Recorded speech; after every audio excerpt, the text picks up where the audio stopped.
अस्सलामुअलैकुम, welcome back to my channel. कैसे हैं आप सब? उम्मीद करती हूँ आप सब बिल्कुल ठीक ठाक होंगे। अल्हम्दुलिल्लाह से हम भी बिल्कुल ठीक ठाक हैं। और इस टाइम जो है ये सुबह का टाइम है, वीकेंड था। मैं आई थी किचन में नाश्ता बनाने के लिए और एकदम से धूप के बाद जो है बादल आ गए और हल्की हल्की सी हवा शुरू हुई और देखते ही देखते ज़ोरदार बारिश आ गई और मौसम जो है वो बहुत ही खूबसूरत हो गया। बहुत अच्छा मौसम हो गया, बहुत तेज़ बारिश हो गई। और इस टाइम जो थी असद भी मेरे साथ किचन में थे और तितली जो है वो भी किचन में थी और मैंने चाय बनाने के लिए रखी हुई थी।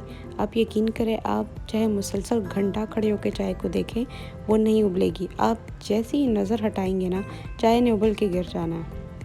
तो यहाँ भी मेरे साथ वही हुआ। बारिश को देखते देखते मैं चाय का बिल्कुल ख़्याल ही मुझसे मेरे जहन से निकल गया और वो गिर गई। और उसके बाद वो जो बारिश लगी ना, बहुत अच्छा हो गया मौसम।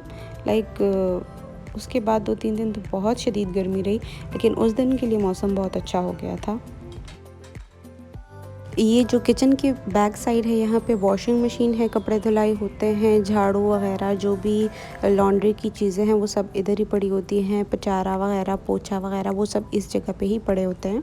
और नाश्ता बनाने के बाद जो है अब रूम में जाके जो है अब हम नाश्ता करते हैं और बाकी का तो जो दिन है उसको प्लान करते हैं।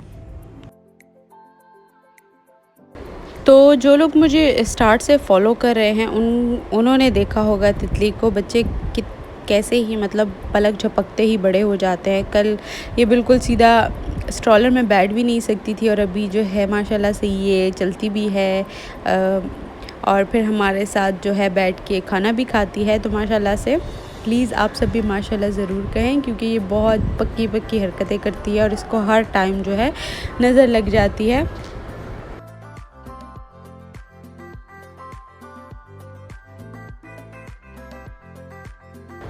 बड़े बूढ़े कहते हैं कि जो ग़िज़ा बच्चों को अपने हाथ से खाने में मिलती है, वो आप चाहे स्पून जितनी भी फीडिंग करा दें, उससे उनको वो न्यूट्रिशन नहीं मिलता जितना न्यूट्रिशन उनको अपने खाने से मिलता है। लेकिन चलो, माँओं का दिल है, फिर भी कौन राज़ी करे। मैं तो फिर भी चम्मच और वो स्पून फीडिंग तो ज़रूर होती है, क्योंकि फिर आपके दिल को तसल्ली होती है कि हाँ, आपका बच्चा जो है वो उसका पेट भरा हुआ है।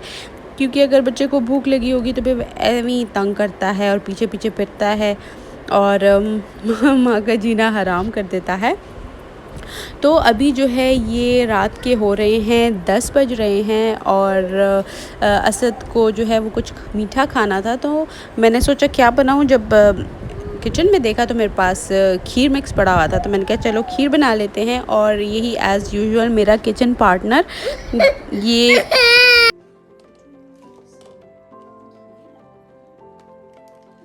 ये लजीज़ा की जो है ज़ाफ़रानी खीर थी। बेटा let me do the voice over please.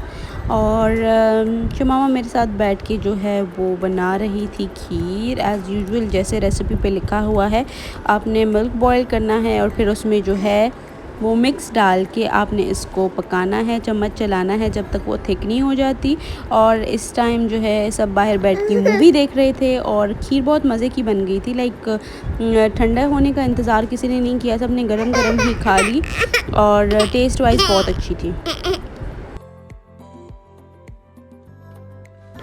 Mostly और ज़्यादातर जो मीठा है वो मैं ड्राई मिल्क में बनाती हूँ। ड्राई मिल्क को जो है पानी में घोल के और फिर उसमें जो भी मीठा बनाया जाए ना, तो उसका टेस्ट बहुत बहुत बहुत ज़्यादा इंटेंस हो जाता है, बहुत मज़े का हो जाता है।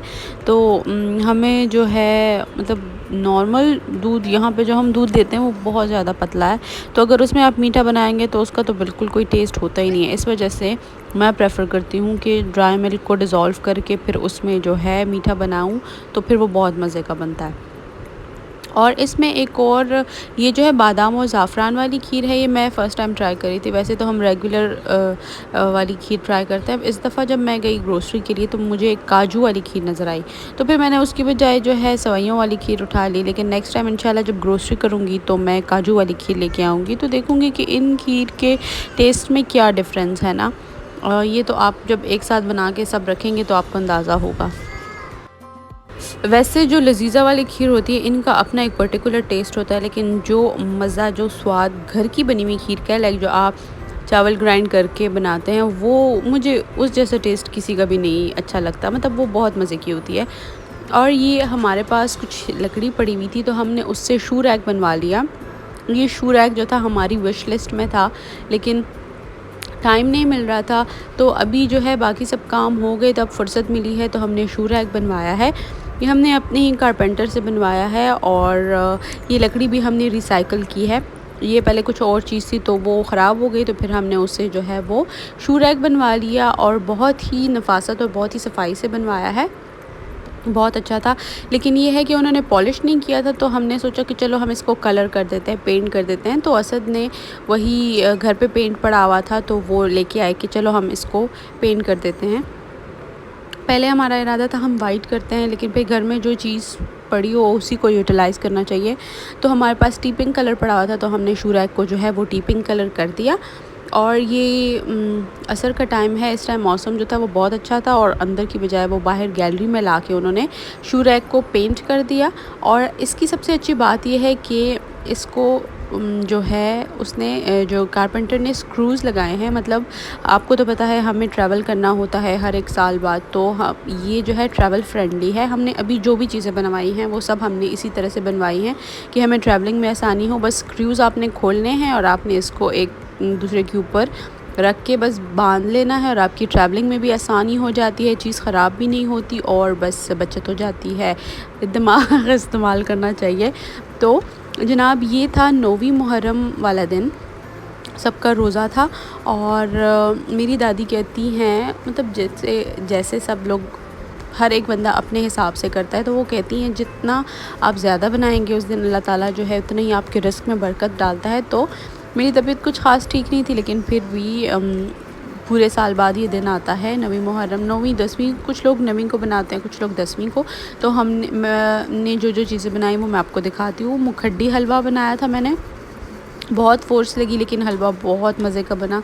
साथ ही में जो था मैंने चिकन कोरमा बनाया, कोरमा बग़ैर किसी रेसिपी मिक्स के बनाया, ख़ुद सिंपल स्पाइसेस से बनाया, और यकीन करें बहुत अच्छा बना। वैसे मुझे कोरमा ख़ास पसंद नहीं है, लेकिन उस दिन बहुत अच्छा बन गया था।